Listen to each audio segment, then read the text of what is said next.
ఉంది. ఏం చేస్తాడండి? ఒక సమయాన్ని చూస్తున్నాడు. ఆ సమయం వచ్చే వరకు నిన్ను ఏ రీతిగా ఉంచాలో ఆ రీతిగానే ఉంచుతాడు.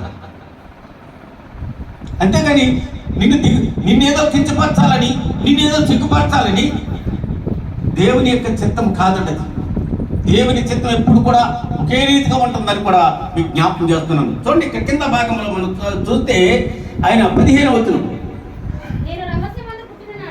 ఏమంటాడండి? మన పుట్టిక ఎటువంటిదండి? రహస్యంగా పుట్టుక. నిజంగా చెప్పాల్సింది అసలు ఈ పుట్టిక విధానాలు మనం పరిశీలన చేస్తే రహస్యంగానే మనం పుడుతున్నాం. నిజంగా చెప్పాల్సింది ఈ పుట్టుక అంతా కూడా రహస్యంగానే జరుగుతుంది. తల్లి గర్భంలో పిండముగా రూపింపబడి ఆ తల్లి గర్భంలో మరి ఆయన ఆ రూపాన్ని, అవయవాలు సమస్తాన్ని సృజించి ఆయన జీవాయును పంపి ఏం చేస్తాడు? నిన్ను బ్రతకమని ఆజ్ఞాపిస్తాడు. ఎంతనంటే వేరేగా ఉందా? అక్కడ వేరే లేదండి, అసలు చెప్తున్నాడు. అయితే మనం ఏం చేయాలి? ఆ సృష్టికర్తను మనం ఏం చేయాలి అనేది కూడా ఒకసారి మనం పరిశీలన చేసుకోవాలి. సృష్టికర్తను విడిచిపెట్టేస్తాం,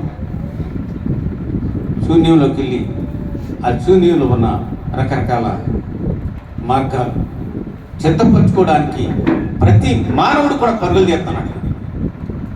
ప్రతి మానవుడు కూడా ఏం చేస్తాడని పరుగులు చేస్తాడు. పరుగులు తీయడం వల్ల ఏంటంటే అలసిపోయి ఏం చేస్తాడు? ఒకడు పడిపోతున్నాడు, ఇంకా అలసిపోయి ఒక్కొక్కడు దెబ్బలు తింటున్నాడు, ఇంకా అలసిపోయి రకరకాలైన సమస్యల్లో గురికెళ్ళుకుంటున్నాడు ఈనాడు ప్రతి మానవుడు కూడా. అటువంటి మానవుడిని ఏం చేశాడండి? చూశాడు. ఆయన చూడలేదంటారా? మానవుడు ప్రతి ఒక్కరిని కూడా చూస్తానే ఉన్నాడు. చూసి ఆయన ఏం చేశాడంటే ఆయన రక్షణ ప్రణాళికను సిద్ధపరిచినట్లుగా మనం చూడగలుగుతున్నాం. కాబట్టి గమనించండి. ఎందుకంటే ఈ సందర్భాన్ని నేను మీకు ఎందుకు జ్ఞాపకం చేశానంటే మన మధ్యన పుట్టినరోజు వేడుక సందర్భంగా ఉన్న బిడ్డలు ఉన్నారు. ఆ బిడ్డలు యొక్క జీవితాల్లో అసలు సృజించింది ఎవరు? నిన్ను. ఒకవేళ నీవు తల్లి గర్భంలో నేను పుట్టాను అనుకోవచ్చు, కానీ నిన్ను రహస్యముగా నిన్ను భూమి మీదకు పంపించింది నీ తండ్రి అయిన దేవుడని మరొకసారి మీకు జ్ఞాపకం చేస్తున్నాను. ఇది దేవుని యొక్క ప్రణాళికని కూడా మీకు జ్ఞాపకం చేస్తున్నాను. కాబట్టి కింద వచనాల్లో మనం చూసినప్పుడు చెప్తాను చూడండి. కింద భాగంలో ఒక మాట మీకు జ్ఞాపకం చేస్తాను చూడండి. 15వ వచనంలో చూసినప్పుడు 15వ వచనంలో నేను పుట్టిననాడు అగాధ స్థలములో ఏమన్నాడండి? అగాధ జలములలో విచిత్రముగా నిర్మింపబడిన వాడు నాడు నా కలిగిన ఎముకలను నీకు మరుగై ఉండలేదు. నేను పిండమనై ఉండగా నీ కన్నులను నేను చూసెను. నియమింపబడిన దినములలో ఒకటైనను కాకమునిపే నా దినములన్నీ నీ గ్రంథములు లిఖితములాయను. ఎవరి గ్రంథములు అండి? మనం అయితే ఇక్కడికి వెళ్ళి పంచాయతీలో చెప్పాలి. చిన్న పల్లెటూరు అనుకోండి, పుట్టిన తర్వాత ఎక్కడికి వెళ్ళాలండి? పంచాయతీకి వెళ్ళాలి. పంచాయతీకి వెళ్ళి చెప్పాలి. ఇక్కడ టౌన్ కాబట్టి ఒక మండల మున్సిపల్ ఆఫీస్కి వెళ్ళి మనం లెక్కించాలి మన పేర్లు. కానీ ఎక్కించినా ఎక్కించకపోయినా పర్వాలేదు, కానీ ఆయన గ్రంథంలో నీ పేరు లిఖించబడిందని కూడా జ్ఞాపకం చేస్తున్నాడు. ఎవరి గ్రంథంలో నుండి? దేవుని గ్రంథంలో అంత ఆయన లిఖించబడి ఆయన గ్రంథంలో నీ పేరు లిఖించబడితే ఆ సృష్టికర్తను మర్చిపోతున్నారు ప్రతి ఒక్కరు కూడా ఈనాడు. చూడండి, ఇక్కడ కింద భాగంలో చూస్తే ఇంకొక మాట మీకు జ్ఞాపకం చేస్తాను. 17వ వచనం. దేవా నీ తలంపులు నాకెంత ప్రియమైనవి, వాటి మొత్తం ఎంత గొప్పది, వాటిని లెక్కించదా ననుకొట్టినా అని ఇసుక కంటే లెక్కకు ఎక్కువై ఉన్నవి. నేను మేల్కొంటే చాలండి చాలండి, ఒకసారి ఆలోచించండి. ఇప్పుడు ఇసుక తీస్తే మనం లెక్కగలమా? ఒకసారి ఆలోచించండి. ఇప్పుడు ఇసుక తీసుకుంటే మనమే లెక్కించగలమా? మన పరిమాణం ఎవరిదంటే అయింది. మన దినాల పరిమాణం కానీ, మన ఆయుష్ పరిమాణం కానీ, సమస్తము కూడా ఎవరిదంటే తండ్రి అయిన దేవుడిదని మరొకసారి మీకు జ్ఞాపకం చేస్తున్నాను. అందుకంటాడు భక్తులైన దావీదు గారు 65వ కీర్తనలో మనం చూసినప్పుడు, సంవత్సరము నీ దయా కిరీటం అన్నాడు. గత సంవత్సరం గడిచిందంటే మళ్ళీ 2వ సంవత్సరంలో మనం ప్రవేశించామంటే ఒక దయ ఎవరిదంటే దేవుడిదని మరొకసారి మీకు జ్ఞాపకం చేస్తున్నాను. ఇది మనుషులు కాదండి.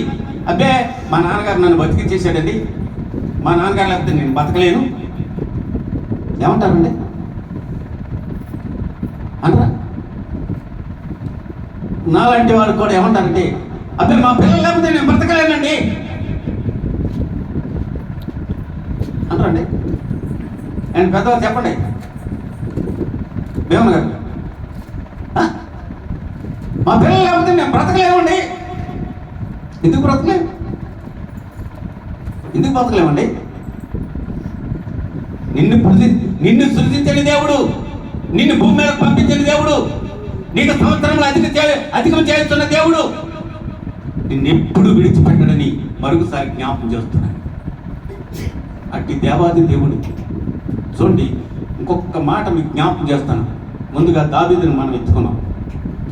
దావీదు జీవితంలో చూసినప్పుడు ఎందుకు పనికిరాని వాడని జ్ఞాపకం చేస్తున్నాం. తర్వాత దావీదును దేవుడు చూశాడు. కింద మనం చదువుకున్నాం దాకా చూస్తున్న దేవుడిని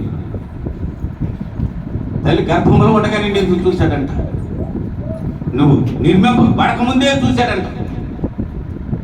అటువంటి దేవాది దేవుడు ఆ దావీదును చూసినప్పుడు, దావీదు కడకు రాజైన తర్వాత కూడా రకరకాలుగా ఉన్నదప్పుడు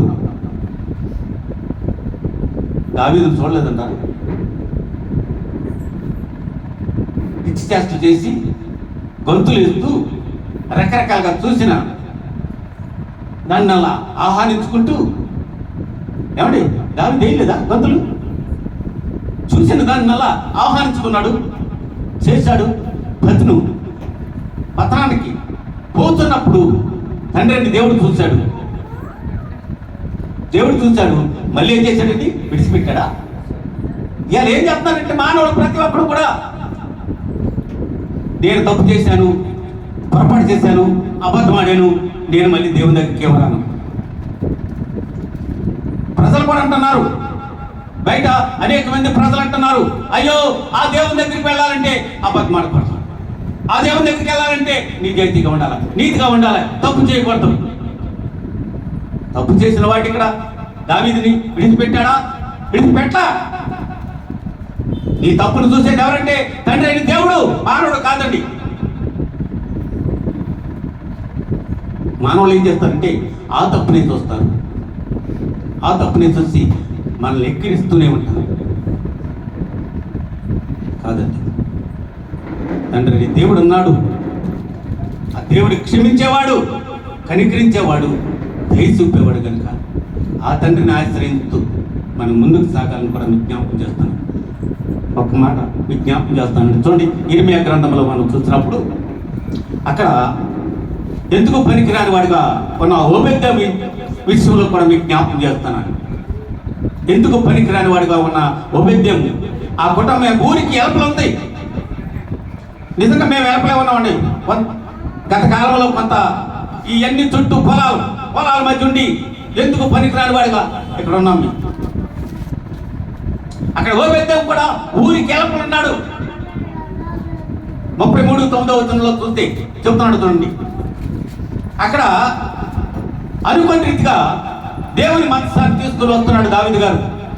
తీసుకొస్తూ అక్కడికి వచ్చేటప్పటికి పొద్దుపోయినప్పుడు ఏం చేశాడంటే ఆ ఊరి వేపలన్న ఆ ఓబేద్యం ఇంట్లో ఆ మనసాన్ని పెట్టినట్లుగా మనం చూడగలుగుతున్నాం. ఏం చేశాడండి? చూడండి, చదవండి. 33:9 ఇర్మియా గ్రంథము 33:9. ఆ, స్తోత్ర కారణముగాను, ఆ, ఘనతాస్పదముగాను, ఘనతాస్పదముగాను ఆ, నేను వారికి చేయు నేను వారికి చేయు సకల ఉపకారములను ఆ, ఆ, ఆ, జనులు విని, ఆ. నేను వారికి కలుగజేయు సమస్త క్షేమమును బట్టియు, ఆ. సమస్తమైన మేలును బట్టియు సమస్తమైన మేలును బట్టి భయపడుచు భయపడుచు దిగులు నందుదురు. దిగులు నందుతురు. యెహోవా ఎలాగూ సెలవిచ్చుచున్నాడు. యెహోవా ఎలాగో సెలవిస్తున్నాడు, ఇది పాడైపోయాను, దీనిలో నరులు లేని నివాసులు లేరు, జంతువులు లేవు అని మీరు చెప్పుకుందరు. చాలండి, ఇప్పుడు మాకేమీ లేదు మాకేమీ లేదు అని చెప్పుకుంటాను ఉంటారు.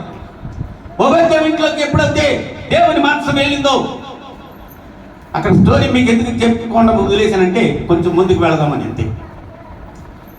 చాలా ఆ మనసాన్ని తీసుకొచ్చేటప్పుడు చాలా విషయాలు జరుగుతాయి.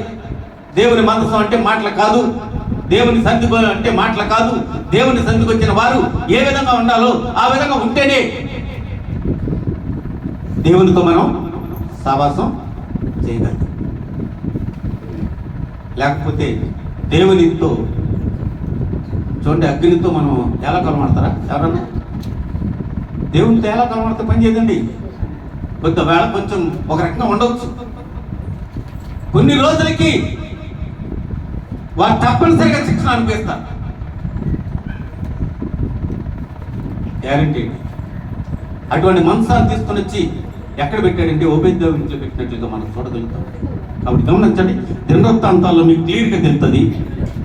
మొదటి దినవృత్తాంతములు 13వ అధ్యాయం, మొదటి దినవృత్తాంతములు 13వ అధ్యాయంలో మనం చూస్తే కొన్ని విషయాలు అక్కడ జ్ఞాపకం చేస్తున్నాడు. చూడండి, 13-14 చదవం సార్.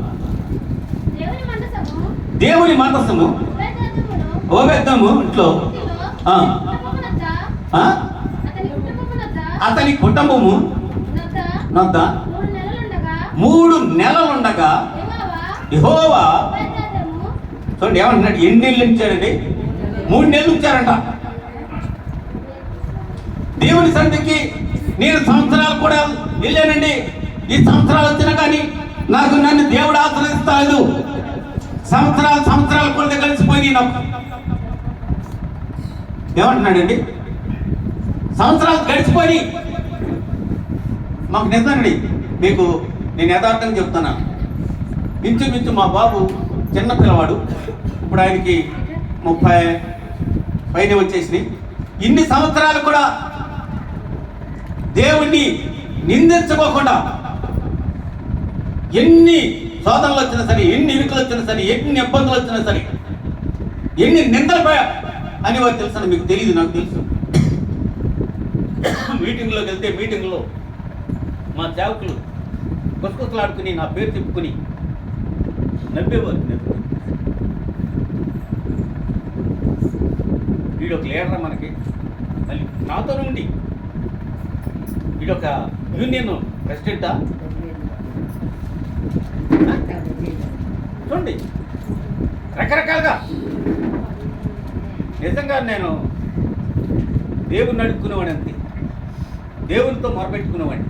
దేవా నీ చిత్తం, ఒకళ్ళని హెచ్చించాలన్నా ఒకళ్ళని తగ్గించాలన్నా నీ చిత్తం కనుక నాయన, నీ చిత్తం ఎలా ఉంటే అలాగే జరిగించన్నాను. అలాగే జరిగింది. దేవుడి నాడు దేవుని మందిరాన్ని నిర్మించుకున్న తర్వాత చూడండి, ఓబేద్యం ఇంట్లోకి వెళ్ళిన తర్వాత ఎన్ని నెలలు ఉంచారండి దేవుని మందసాన్ని? 3 నెలలే. 3 నెలలేనండి.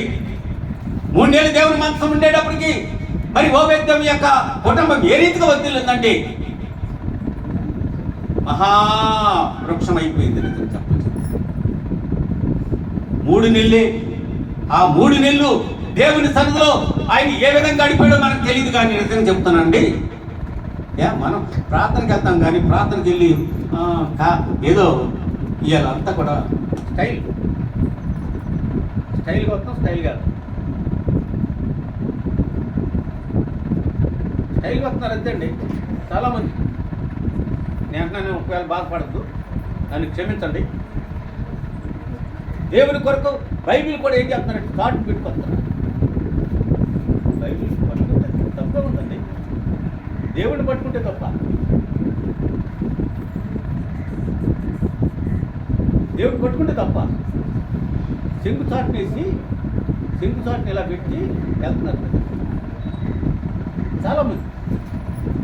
ఇంకా అటువంటిప్పుడు ఎందుకండి దేవుని నమ్ముకోవడం ఎందుకు? దేవునితో ఉన్నాడు. ఆలోచించండి. మరి 3 నెలలు దేవుని మనసు మరి యోగత్యం ఇంట్లో ఉంటే యోగత్యం గారు మరి ఎంత ఆ దేవునితో సహవాసం చేశాడు ఒకసారి ఆలోచించండి. నువ్వెందుకు చెయ్యు? దేవుని వాక్యాన్ని పట్టుకుంటున్నావు. ఆ వాక్యంతో నువ్వెందుకు ఉండలేకపోతున్నావు? దేవుడే కదండి వాక్యం. అది ఎందు వాక్యం ఉండేను, వాక్యము దేవుడే ఉండేను. చూడండి, ఒకసారి ఆలోచించండి. ఆ వాక్యమే దేవుడు అని చెప్తున్నాడు కదా. దేవుడు అంటే ఏదో రూపం చేసుకుని ఏదో చేసుకుని మనం ఆరాధించడం కాదు, పూజించడం కాదు, ఏదో చేయడం కాదు. కానీ ఆయన మాట ఉంటే చాలు. ఆయన వాక్యం అండి. నిజం చెప్తున్నాను. ఆ వాక్యానుసారంగా మనం జీవించినప్పుడు, వాక్యానుసారంగా మనం నడిచినప్పుడు, నువ్వైతే 3 నెలలు అయ్యో నా ఇంట్లోనికి మందసం వచ్చింది, ఈ మందసాన్ని నేను పట్టుకుంటే అరుకుని కాదేమో అని భయపడుతూ ఆ మందసాన్ని తన ఇంట్లో పెట్టుకున్నాడు 3 నెలలు. మరి ఆ మందసానికి ఏం చేశాడో తెలియదండి. నిజం చెప్తాను. చేయబట్టి ఆ మందసం ఎప్పుడైతే తన ఇంట్లోకి వచ్చిన తర్వాత ఆయన భయపడుతూ దేవుణ్ణి స్తుతించడం ప్రారంభించాడు, దేవుని కనపరచడం ప్రారంభించాడు, దేవునితో సహవాసం చేయడం ప్రారంభించిన తర్వాత ఆయన కుటుంబం మరి ఏ రీతిగా వర్తిల్లుందో ఒకసారి ఆలోచించండి. చదవండి అన్నమాట ఒకసారి 13వ అధ్యాయము 13-14. దేవుని మందస్సును ఇంటిలో అతని కుటుంబం 3 నెలలు ఉండగా యెహోవా ఓబేదోము ఇంటి వారిని అతని సొత్తంతటిని చూడండి ఏం చేశాడు. అతని ఇంటి వారిని అతని సొత్తంతటిని కూడా దేవుడు ఏం చేశాడండి? ఆస్వాదించాడా లేదండి? అంతకుముందు ఎందుకు పనికిరాని వాడని ఊరికి ఎలపలకు గెంటేశారు. నిజంగా చెప్పలు చూస్తే ఓబేదోముని ఊరికి కడలు పెట్టారండి. గుడి చేసుకుని దూరంగా ఉన్నాడు. ఊరికి ఎలపలుగా ఉన్న ఓబేద్యోము ఇంట్లోనికి దేవుని మనసు ఎప్పుడైతే వచ్చిందో వారిని, వారి కుటుంబాలను, వారి బిడ్డలు తరతరాలు ఈనాడు ఇశ్రాయేలును ఆశీర్వదిస్తారన్న వాగ్దానం చేసిన దేవుని బిడ్డలైన వారిని అందరినీ కూడా దేవుడు ఆశీర్వదిస్తారన్నాడు. ఇక చెదరిపోయిన యూదులను కూడా దేవుడు మళ్ళీ యెరూషలేము తీసుకెళ్ళడానికి సంసిద్ధంగా ఉన్నాడండి. దేవుని రాకడానికి సంసిద్ధంగా ఉందంటున్నారు. దేవుని రాకడ ఎన్నో అంటారండి, సంసిద్ధంగా ఉందని చెప్తున్నారు. ప్రపంచంలో మనం చూస్తే రకరకాల మరి గొడవలు జరుగుతున్నాయి, యుద్ధాలు జరుగుతున్నాయి. ఏం జరిగినా సరే యెరూషలేము మీదకి ఎవరు వెళ్ళలేడు. దేవుని బిడ్డల మీదకి ఎవరు ఏమీ చేయలేరని నేను దృఢంగా చెప్తున్నాను. నన్ను కూడా మరి ఇక్కడ చనిపోయమని కూడా పంపించారు. వాడు ఇక్కడ ఇల్లేయడానికి లేదు. వాడు ఒక జాతికి చెందినవాడు, ఉండడానికి వీల్లేదు. వాడు దూరంగా తోలేదు. డబ్బులు లంచం ఇచ్చి కూడా పంపించారు. దేవుని నమ్ముకున్న బిడ్డల్ని దేవుడు విడిచిపెట్టాడని మరొకసారి నేను జ్ఞాపకం చేస్తాను. కాబట్టి మీరు కూడా ఆ విధంగా దేవుని కొరకు తీర్మానం చేసుకుని దేవుని కొరకు ఉన్నదప్పుడు దేవుడు ఏం చేస్తాడో చిన్న మాట ఇంకోటి మీకు జ్ఞాపకం చేస్తాను. చూడండి,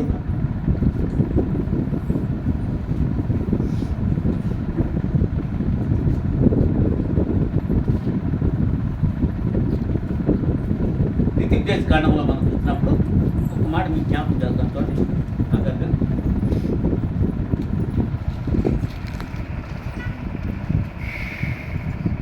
కాండము 31వ అధ్యాయము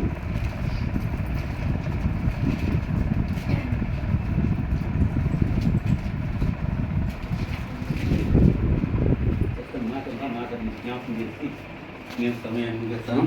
మనకి ఇంకా ఎదుర కొన్ని కార్యక్రమాలు ఉన్నాయి కనుక కార్యక్రమాలు మనం చూసుకుందాం. 31వ అధ్యాయము 4వ వచనం ఒకసారి చదవండి. యెహోవా నశింపజేసిన అమోరీయుల రాజైన సీహోనుకును ఓగుకును వారి దేశమునకును ఏమి చేసినో ఆ ప్రకారముగానే ఈ జనులకు చేయును. నేను మీకు ఆజ్ఞాపించిన దాని అంతటిని బట్టి వారికి చేయట్లు యెహోవా నీ చేతికి వారిని అప్పగించును. చూడ ఒకసారి ఆలోచించండి. ఏమంటాడంటే నిబ్బరము కలిగి ధైర్యముగా ఉండి. ఎవడు ఏం చేయలేడండి, నేను చెప్తున్నాను. దేవుని బిడ్డల జోలికి అసలు రాడు. మునుగు వాళ్ళకి ఎదురొచ్చిన వాడు ఎక్కడ వద్దలేదండి. బైబిల్ చరిత్రలో బైబిల్ చరిత్రే కాదండి, అటు ఖురాన్ కానీ భారతం కానీ రామాయణం కానీ ఎక్కడైనా సరే ఎదురెళ్ళి వాడు ఎక్కడ వద్దలేదు. ఎందుకు చెప్తున్నానంటే గ్రంథాల్లో ముందుగానే ప్రవక్తల చేత నిర్మించబడిన మాటలు, దేవుడు వారి చేత పలికించిన మాటలు. ఆ మాటల ప్రకారంగా మనం నడిచినప్పుడు ఎవరికి భయపడవసరం, ఎవరికి జడవసరం. నేను నిన్న మా అబ్బాయితో అన్నాను, చిన్న మాట అన్నాను, అయ్యా నువ్వు ఇక్కడే ఉండు, మేము వెళ్తాను. ఏమన్నాడండి? నువ్వు ఇక్కడే ఉండు, ఈ భూమి మీద భూజనులకి నువ్వు జడుతున్నావు, భూమి మీద ఉన్న ఈ ప్రజలకు నువ్వు జడుతున్నావు, ఈ ప్రజలు నిన్ను ఏం చేస్తారో చేసుకొని మాకు అనవసరం, కానీ మేము మాత్రం జడము. మా దేవుని కొరకు మేము మా కొరకు ఏర్పాటు చేయబడిన ఆ రాజ్యానికి మేము వెళ్తానికి సిద్ధంగా ఉన్నాం అన్నాడంతే. నేను కొంచెం ప్రజలను ఆలోచించాను, ప్రజల కొరకు ఆలోచిస్తే కన్నోడు కదా, నువ్వు ఎక్కడే ఉండు భూమి మీద, నేను దేవుని రాజ్యానికి వెళ్తాను. హల్లెలూయా. నిజంగా చాలా ఆశ్చర్యం వేసిందండి నాకు. అందుకనే ఈరోజు దేవుని కంపల్సరిగా తీసుకోవాలనుకున్నాను అంతే. అటు పుట్టినరోజు వేడుక సందర్భంగా పుట్టినరోజు బిడ్డలకి జ్ఞాపకం చేశాను. ఇటు మనకు కూడా దేవునితో మనం సావాసం చేసినప్పుడు, దేవునితో మనం అన్నప్పుడు ఎవరికీ భయపడని అవసరం లేదని ధైర్యంగా మీ అందరికీ నేను చెప్పాలని ఆశించాను. ఆ మాటలు అందుకనే జ్ఞాపకం చేస్తాను. కాబట్టి ఇక్కడ చెప్తున్నాడు, ఈ మాటలో మనం చూసినప్పుడు 31:4 చూస్తే చెప్తున్నాడు చూడండి. ఎవరికి కూడా ఓకి వారి దేశమునకు ఏమి చేసినో ఆ ప్రకారముగానే ఈ జనులకు చేయను. నేను మీకు ఆజ్ఞాపించిన దానంతటిని బట్టి మీరు వారికి చేయనట్లు యెహోవా నీ చేతికి వారిని అప్పగించును. నిర్భయం కలిగి ధైర్యంగా ఉండు అంతే. ఒకవేళ మీ మీదకే దుష్టుడు రావచ్చు, ఇంకో రకంగా రావచ్చు, ఎలా వచ్చినా వాడు ఏమి చేయలేడండి. నిజమే. మీకు మొన్న పాప సాక్ష్యం చెప్పారు కదా, డబ్బులు ఇలాగ వచ్చినాయి, ఆ డబ్బులు మళ్ళీ ఇలాగ వాళ్ళ బ్లాక్ లిస్ట్లో పెట్టారు, మరి అవి రావడానికి ప్రార్థన చేయండి అన్న. దేవుడు ఇచ్చాడు నీకు, మనుషులు ఇస్తే కాదండి జరిగింది. నిజంగా చెప్తాను, ఆ విషయం జరిగింది మనుషులు కాదండి. దేవుని ప్రణాళిక ప్రకారంగా ఆ బిడ్డలకు ఆ ప్రాంతం నుండి బయటికి రప్పించాడు. ప్రణాళిక ప్రకారంగానే ఆ డబ్బులు దేవుడు ఇచ్చాడు. కొద్ది రోజులకి సమాధానం మళ్ళీ వచ్చింది, సంతోషంగా ఉన్నారు. భయపడొద్దని మరొకసారి మీ అందరికి కూడా జ్ఞాపకం చేస్తున్నాను. ఒకవేళ ఏ సమస్య వచ్చినా దేవుడు ఉన్నాడు అని మీరు నమ్మండి, నమ్మువానికి సమస్తము సాధ్యమని చెప్తున్నాడు కనుక ఆ మాటను వేట్ చేసుకుని మీ అందరూ కూడా ఆ విధంగా ఉంటూ దేవుని కొరకు, ఆయన రాకడ సమీపంగా ఉంది. గమనించండి, మనం ఏదో అనుకుంటున్నాం. ఇంతకుముందు దేవుని రాకడని చాలామంది ప్రవక్తలు చెప్పారు, అండ్ సేవకులు చెప్తున్నారు, నేను ఎరిగిన కానించి కూడా చెప్తానే ఉన్నారు. కానీ ఇప్పుడు మట్టిగా దేవుడు లేదండి. బహు తొందరలోనే దేవుని రాకడ సమీపంగా ఉందని మరొకసారి మీకు జ్ఞాపకం చేస్తున్నాను. కాబట్టి మనం సిద్ధపడదాం, భయపడవసలా ఎవరికి. దేవునికి భయపడండి. దేవుడు తప్పనిసరిగా మీ పక్షంగా. చూడండి ఇక్కడ ఎవరండి చేతికి అప్పగించింది? ఎవరండి? రాజు చేతికి ఎవరు అప్పగించాడు? దేవుడే అప్పగించేమంటున్నాడు. మీ కింద మాటలో మనం పరిశీలన చేసి చెప్తున్నాడు. చూడండి ఏమంటున్నాడు, ఒకసారి చదవండి అన్నమాట. నేను నీకు ఆజ్ఞాపించిన దాని అంతటిని బట్టి మీరు వారికి చేయనట్టు యెహోవా నీ చేతికి వారిని అప్పగించను. నిర్భరమ కలిగి ధైర్యంగా ఉండుడి.